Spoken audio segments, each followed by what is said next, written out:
नमस्कार दोस्तों, मैं श्री दीपचंद चौधरी महाविद्यालय से एसवी सिंह आज आप लोगों को बीए प्रथम वर्ष के हिंदी साहित्य की कक्षा में सूरदास के द्वारा रचित सूरसागर के प्रमुख पद के बारे में आपको बताऊंगा। आप लोग ध्यान से पढ़िएगा और समझिएगा। बच्चों, ये जो सूरदास का पद है यह सूरसागर से लिया गया है।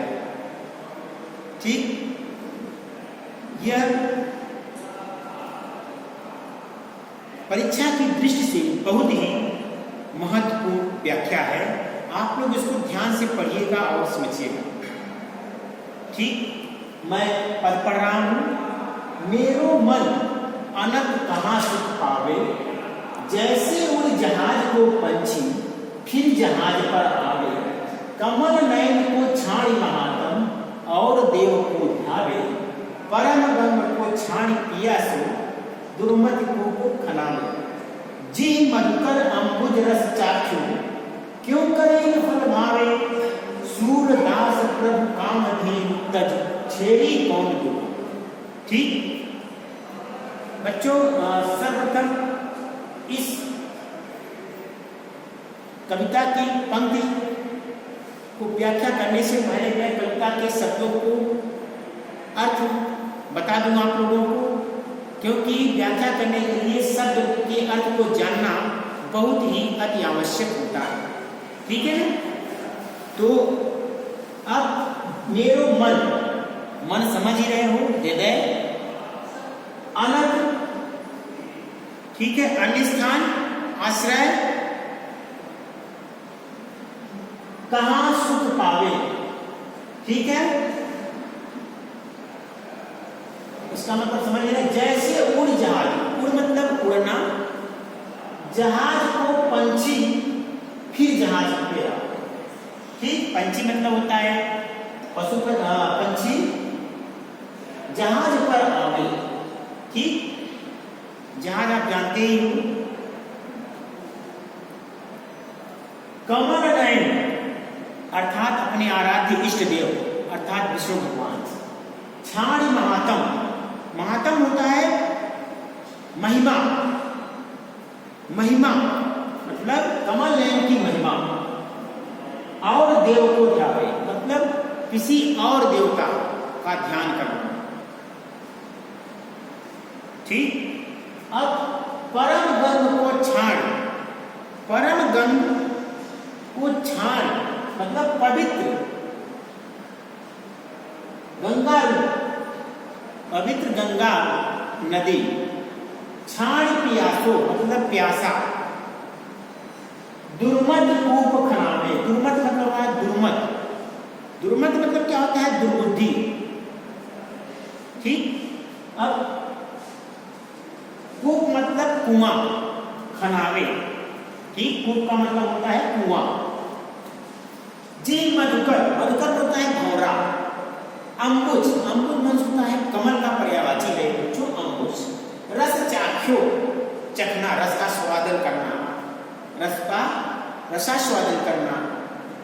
चाख्यो क्यों करीन फल भावे, ये करीन है मतलब जो करीन मतलब होता है ये कांटेदार युक्त वृक्ष का नाम, यानी केला, अर्थात हम केला कह सकते हैं। ठीक है, करीन वृक्ष होता है केला, लेकिन यहाँ भाव है कांटेदार वृक्ष से। सूरदास प्रभु कामधेनु तज छेड़ी कौन दो। सूरदास जी कहते हैं कामधेनु, कामधेनु, ये कामधेनु एक गाय होती है जो सभी प्रकार की इच्छाओं को पूर्ण करने वाली होती है, मनोवांछित गाय। ठीक है, मनोवांछित गाय होती है जो सभी प्रकार के इच्छाओं को पूर्ण करने वाली होती है। तज मतलब त्याग कर, छोड़कर। छेड़ी मतलब बकरी। कौन दुहावे, ठीक, कौन दुहाए मतलब जो मतलब बकरी के दूध को दुहता है, यहाँ भाव विशेष। ठीक है, ये रहा बच्चों आपके सामने शब्दों का अर्थ। व्याख्या पढ़िएगा। अब ये व्याख्या कैसे करोगे आप लोग? सूरदास जी कहते हैं कि अन्य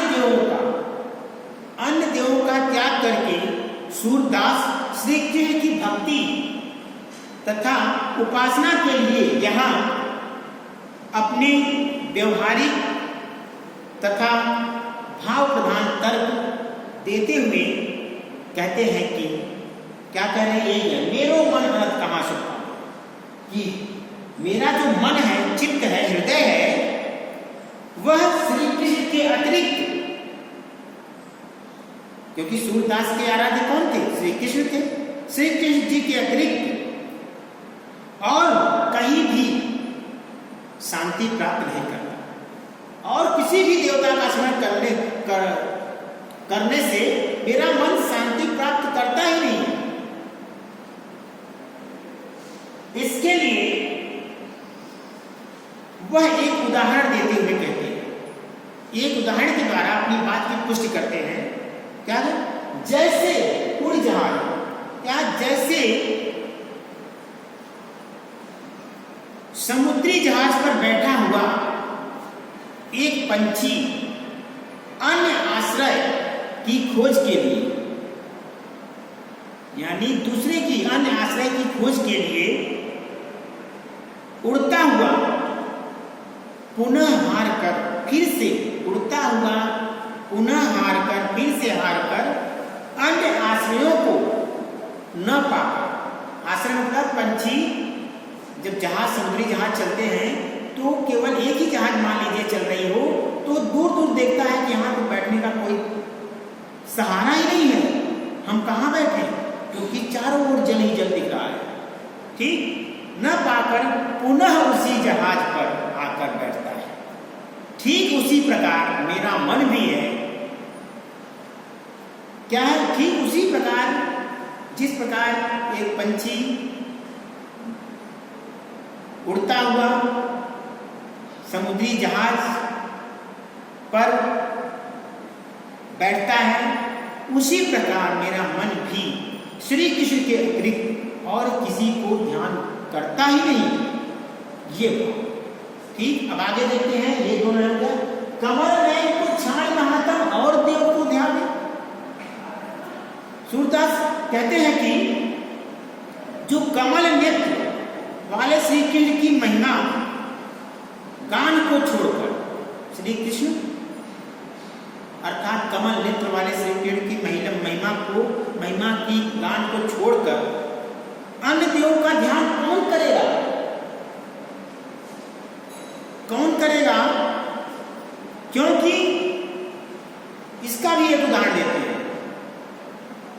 क्योंकि कौन प्यासा ऐसा ना समझ होगा जो सामने परम पतित पावनी गंगा के जल को छोड़कर, पतित पावनी गंगा के जल को छोड़कर, ठीक, कुएं के पानी से अपनी प्यास बुझाएगा। अर्थात जिसे गंगा का जल मिल जाएगा वह किसी कुएं का पानी नहीं पिएगा, कहने का तात्पर्य है। तो यहाँ गंगा जी की तुलना कहते हैं, तात्पर्य है कि जिसको श्री कृष्ण की भक्ति में मन रम जाएगा जिस साधक का, वह उस साधक को किसी और देवी देवताओं की आराधना करने की जरूरत नहीं है। ठीक, कहने का भाव ये, ठीक है ना। परम गंग को छाड़ी पियासो दुर्मत रोकना। ठीक, यहां तक हो गया। अब आगे चलते हैं बच्चों। जिस भ्रमर रूपी, अब कहते हैं जी मधुकर, जिस भ्रमर रूपी जी मधुकर अंकुज रस चाक्यों क्यों करीब फल भावे। जी मधुकर, ठीक, जिस भ्रमर रूपी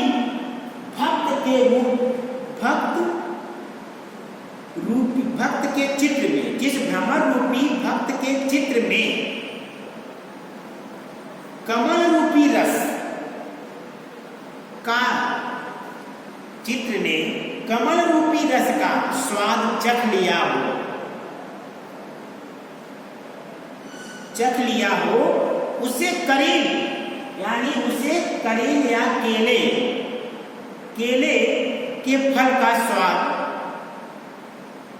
क्यों अच्छा लगेगा? बताओ आप लोग बच्चों, बताओ कि जिस भंवरे ने अगर कमल रूपी रस का रसास्वादन कर लिया है, वह केले का रसास्वादन क्यों करेगा? है ना? अर्थात कहने का तात्पर्य है, सूरदास जी यही कहना चाह रहे हैं कि जिस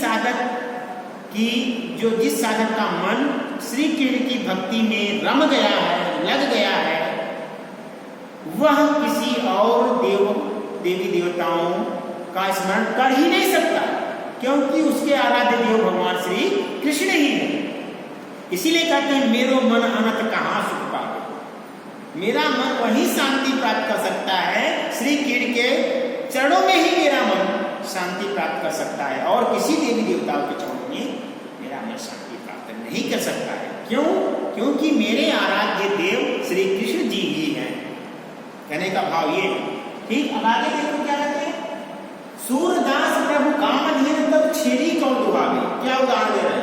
सूरदास जी कहते हैं कि क्या कह रहे हैं, अंततः सूरदास निष्कर्ष रूप में कहते हैं कि अपने निष्कर्ष रूप में कह रहे हैं कि संपूर्ण कामनाओं को पूर्ण करने वाली कामधेनु माता, संपूर्ण मनोकामनाओं को पूर्ण करने वाली कामधेनु माता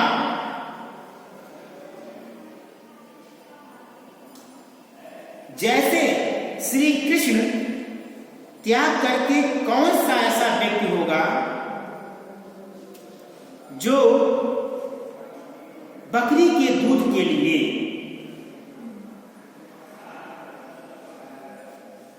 यानी अर्थात कहने का तात्पर्य जो बकरी का दूध दुहाएगा और जो बकरी का दूध पिएगा, जिसको यानी जिस साधक को या जिस व्यक्ति को अगर कामधेनु माता का दूध मिल गया, वो बकरी का दूध क्यों पिएगा? तो यहां कामधेनु माता की तुलना भगवान श्री कृष्ण से की गई, भगवान श्री कृष्ण की भक्ति से की गई है। ठीक उसी प्रकार जब जिसको कामधेनु का दूध मिल जाता है और बकरी का दूध उसे पीने की इच्छा नहीं होती, ठीक उसी प्रकार जिस साधक का मन श्री कृष्ण की भक्ति में लग जाता है, उसे किसी और देवी देवता का स्मरण करने की जरूरत नहीं है। ठीक है बच्चों, ये रही आपकी व्याख्या। आप लोगों को अच्छी तरह से मैंने समझा दिया गया कि कैसे व्याख्या करना है, कैसे शब्दों को अर्थ करना है, और सरल शब्दों में मैंने आपको व्याख्या समझाई। ठीक है, उम्मीद करता हूं कि जो मैंने आपको सूरदास के सूरसागर के पदों की व्याख्या बताई वह आप लोगों को अच्छी तरह से समझ में आ गई होगी। बहुत बहुत धन्यवाद।